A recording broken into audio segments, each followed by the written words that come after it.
अस्सलाम वालेकुम नाज़रीन, आज हम आपको दिखाते हैं एक इंतहाई हैरत अंगेज़ और दिलचस्प वीडियो। अंटार्कटिका का नाम तो आपने सुना होगा, जहाँ साल के 12 महीने बर्फबारी होती है। और इस दफ़ा तो ये बर्फबारी इंतहाई अजीब और गरीब हुई है।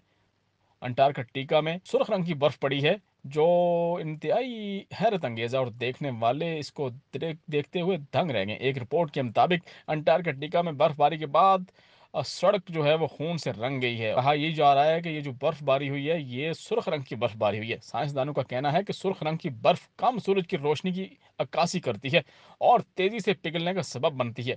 साइंसदानों के मुताबिक आबो हवा की तब्दीली में मावन एक किस्म की वजह से यूक्रेन के एक रिसर्च स्टेशन पर बर्फ के अंधेरे नजर आते, जिसने खून का सुर्ख रंग इख्तियार किया।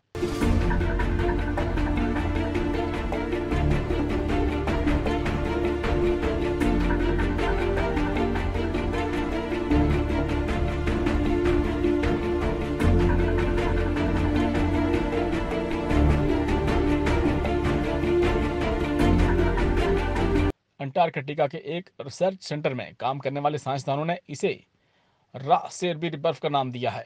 अंटार्कटिका की वजारत का कहना है कि इस तरह की बर्फ अपने गहरे रंग की वजह से आबो हवा की तब्दीली में भी मुआवन है। मरासले में कहा गया है कि यह सुर्ख रंग की बर्फ सूरज की कम रोशनी की अक्कासी करती है और तेजी से पिघलने का सबब बनती है। रिपोर्ट के मुताबिक जब सर्दियों में सर्द दर्जा हरारत वापस आ जाता है, इसके बाद जो है बाज़ाब्ता तौर पर यह बर्फबारी का सिलसिला जो है वो इंतहाई ज़्यादा देर तक शुरू हो जाता है और गैर फ़ाल हो जाता है और सुर्ख रंगत ख़त्म हो जाती है। यूक्रेन वज़ारत के मुताबिक कुदरती रुझान से तरबूज बर्फ़ भी कहा जाता है। इसका इत्तलाक आर्किटेक्ट एल्पस और दीगर ऊंची पहाड़ियों और माहौलियात के साथ साथ अंटार्कटिका में भी देखा जा सकता है।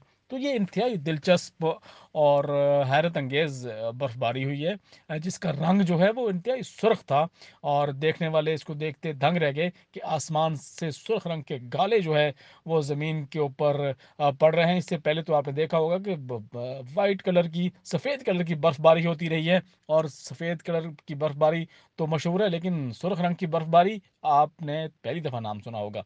तो हमें बताइएगा अपनी कमेंट्स में कि आपको हमारी ये वीडियो और ये मालूमात कैसी लगी, और मज़ीद हैरत अंगेज़ वीडियोज़ और मालूमात के लिए हमारा चैनल सब्सक्राइब करें और कमेंट बॉक्स में अपने कमेंट से भी आगाह करें। बहुत शुक्रिया।